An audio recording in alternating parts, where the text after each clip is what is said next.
America's history is not just about the big events.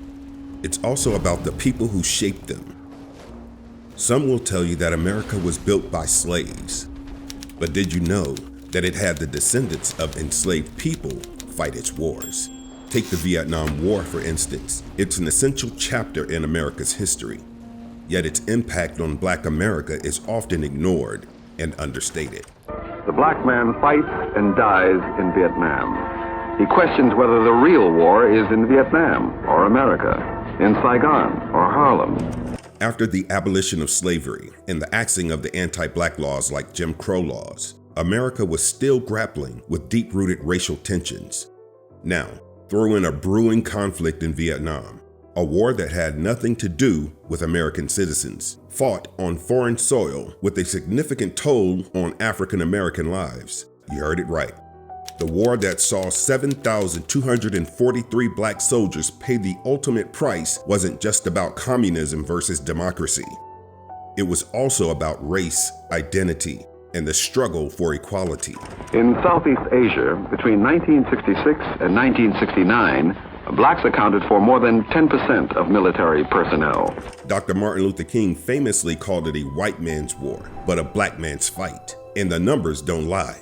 Despite making up just 12% of the population, African Americans accounted for a staggering 24% of fatal casualties in Vietnam. Why did more Black soldiers perish than their white counterparts? Join us as we peel back the layers of history, uncovering the untold stories and hidden truths buried beneath the weight of time. You see, it's not just about the war. It's about understanding how it struck deep in Black America. Let's dig in. Welcome to Blackhistory Diary, a space dedicated to revealing and honoring the vast tapestry of African heritage. African Americans have always played a significant role in America's wars. The first involvement can be traced back to the 1700s, March 5th, 1770, to be precise. Massachusetts was a British colony at the time, and several American patriots were protesting the British curbing of civil liberties. The protests resulted in a scuffle, and an African American man named Crispus Attucks and several others were shot and killed. Attucks was the first hero and American casualty of the coming Revolutionary War. At the time of his death, independence had not been officially declared, but his death hurried America's independence from Great Britain. Thousands of African Americans were involved in the fight for America's independence, and they triumphed. But for most of them, freedom was something they only whispered in secret, something they never got to taste. To America's credit, about 20% of African Americans who fought in the American Revolution got their freedom. One of those men is James Armistead Lafayette. He was an enslaved person who served the Continental Army during the American Revolutionary War under a French nobleman, Marquis de Lafayette. Marquis aligned himself with George Washington, and Armistead was assigned to be a spy. He infiltrated the British under the guise of being a runaway slave. He provided reports that ensured the effectiveness of the Franco-American blockade that led to the British surrender on October 19, 1781. Following Armistead's actions, Marquis wrote a testimony that led to Armistead's emancipation. And as a show of gratitude, Armistead took Lafayette as his name after gaining his freedom. James Armistead Lafayette was lucky because the next time African Americans would fight on such a large scale, they were fighting for their own freedom. After the Revolutionary War, the Federal Militia Act of 1792 barred African Americans from military service. However, the Civil War brought a shift, allowing Black soldiers to join Union regiments. The Emancipation Proclamation further enabled their enlistment, leading to the formation of the Bureau of Colored Troops. Post-war, Black soldiers served in segregated units like the Buffalo Soldiers, primarily deployed in the West. In World War I, Black soldiers faced discrimination and were often relegated to support roles. Yet, units like the Harlem Hellfighters showcased exceptional valor. In World War II, although African Americans served admirably, they still faced segregation in units like the Marine Corps. Despite President Truman's efforts to integrate the military in 1947, resistance persisted until progress was made in 1949. The transition from segregation to integration progressed slowly, and the rising acceptance of African Americans in the military led to active recruitment. Although discrimination was still present when the U.S. Army went to war in Vietnam, Black and white soldiers were fully integrated. However, for African American soldiers, the war wasn't just about combating the VietCong in Saigon. It was about confronting the enemy within, the prejudice and discrimination that persisted despite the promise of integration. In the heat of the battle, they battled not just for victory, but for their rightful place in a society still grappling with the legacy of its past. Melvin Morris was born in Okmulgee, Oklahoma, during the Second World War on January 7, 1942. He was born into a racially divided America when black and white troops couldn't fight side by side. But by the time he was old enough, the U.S. Army was a better place for African Americans like himself. So in 1959, he joined the Oklahoma Army National Guard, and soon after, he requested to be drafted into active duty with the United States Army. In 1961, Melvin became one of the first U.S. Army soldiers to qualify as a Green Beret at Fort Bragg, North Carolina.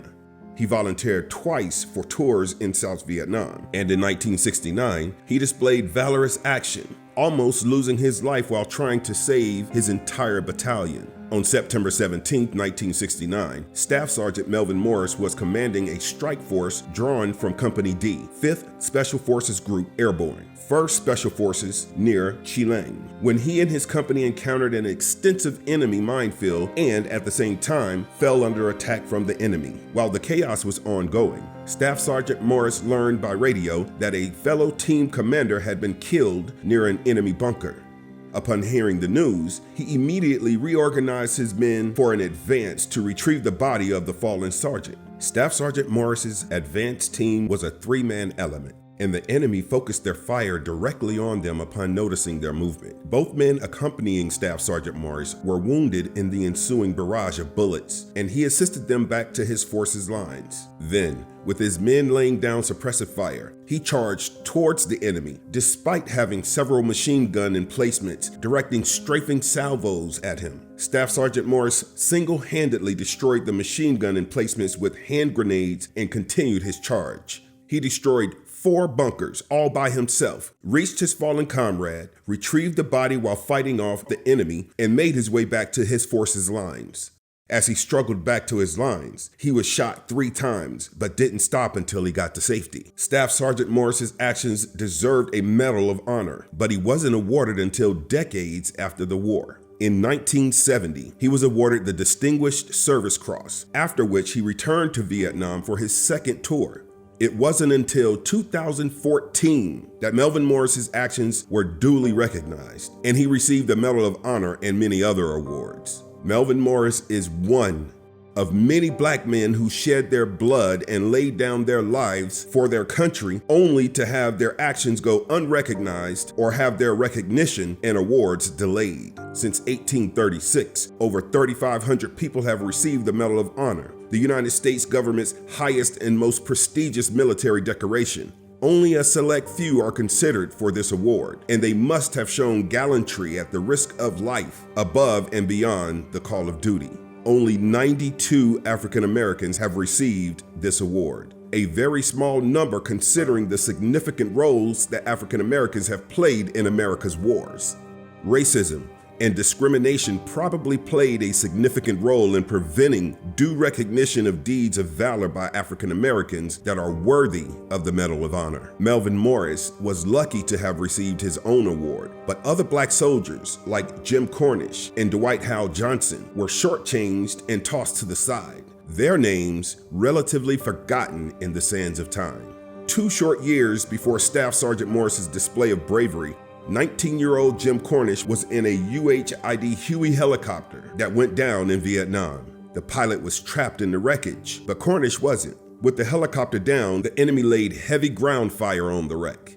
Cornish could have made the run to safety and saved himself, but he didn't. He stayed with the pilot in the wreck despite having sustained injuries that had rendered his right arm useless. Cornish defended their position by firing back at the attackers with his uninjured left arm. When help was close by, he left the safety of the Huey, stepped into the battle zone, removed his reversible jacket from the green to the orange side, and waved it so that they would be sighted and rescued. Jim Cornish's actions saved the life of that pilot, but he wasn't considered for a Medal of Honor. Instead, he was awarded a Silver Star. Speaking about the encounter years later, Jim Cornish revealed that he would have given his life if it meant the pilot made it back home safe. He was ready to die that day for his country and for someone he considered to be a friend. There were 300,000 African Americans who served in Vietnam. The primary cause of this high number was the pay, which was more than many of them had ever made in their lifetimes. Additionally, young African Americans saw military service as a chance to further their careers, and they were further motivated to enlist to demonstrate on the battlefield that they deserved their recently won civil rights.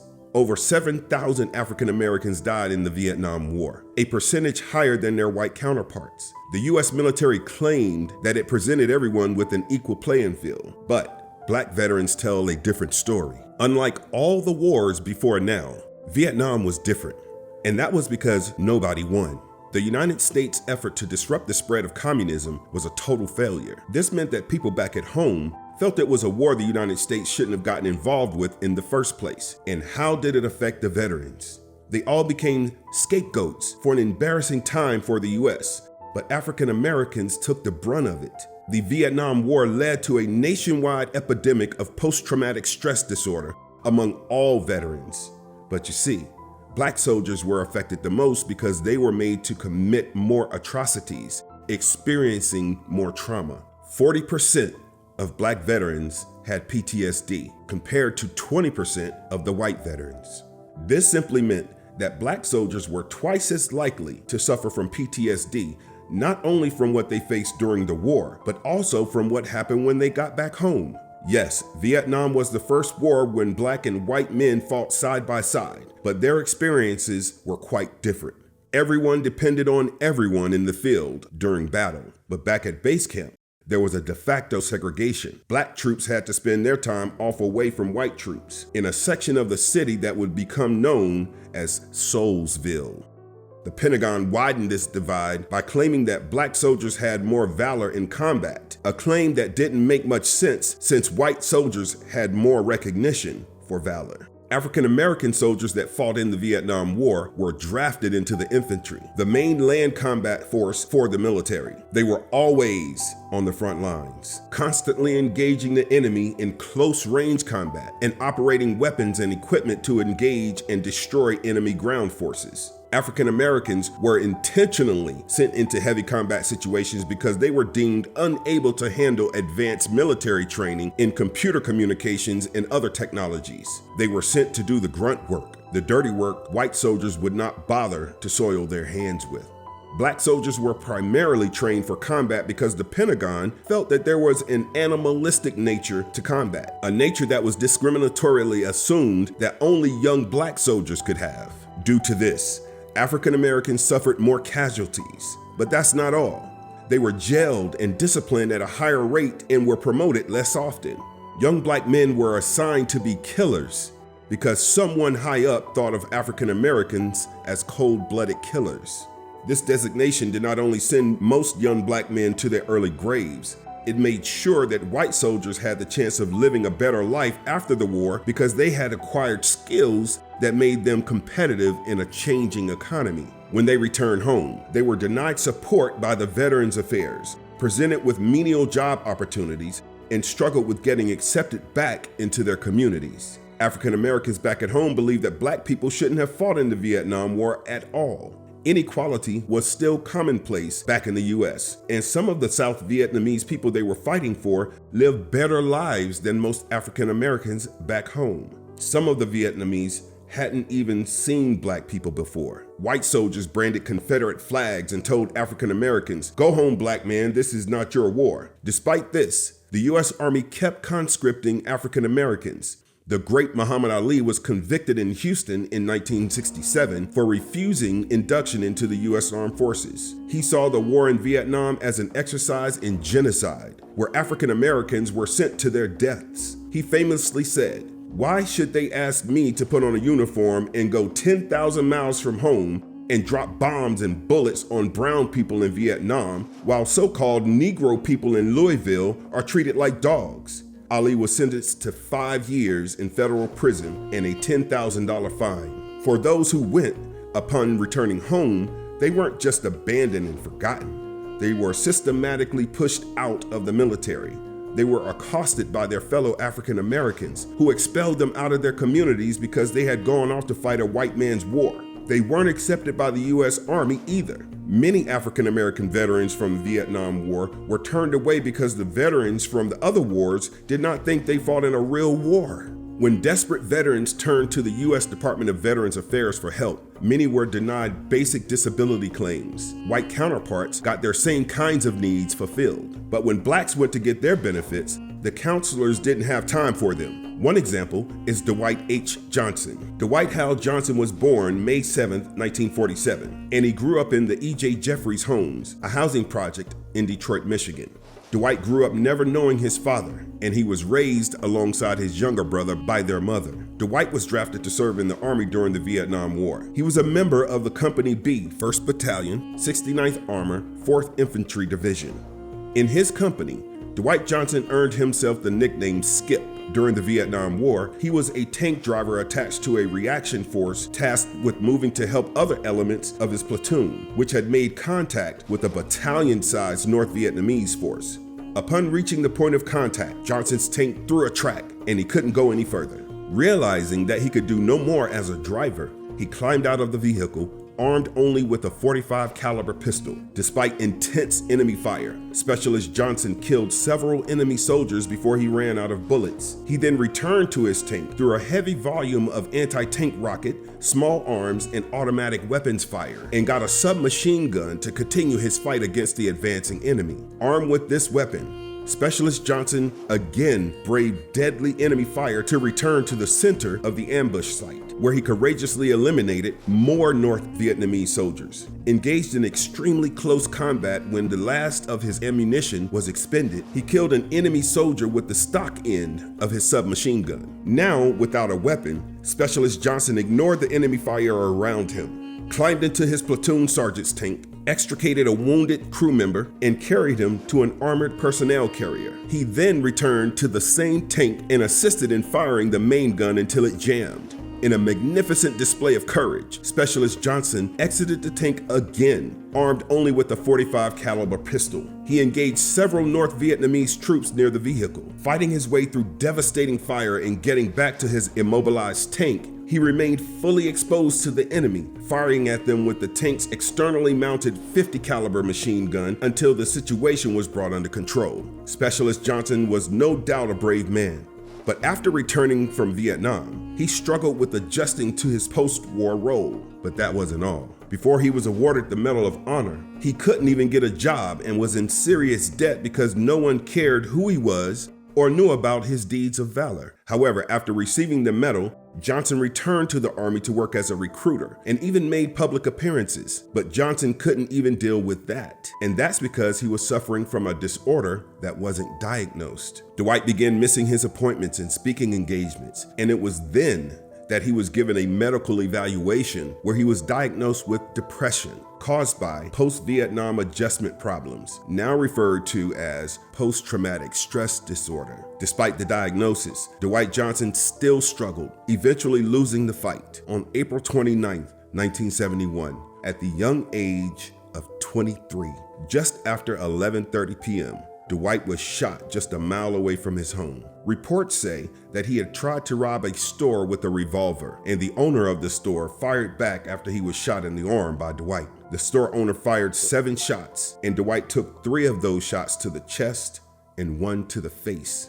On April 30th, at about 4 a.m., he died on the operating table. Some reports claim that Dwight was not trying to rob the store and was just an innocent bystander caught in the line of fire. But Dwight's mother, devastated to see her son die at such a young age, said, "Sometimes I wonder if Skip was tired of this life and needed someone else to pull the trigger." The Vietnam War struck deep in Black America, and it is still not being spoken about enough.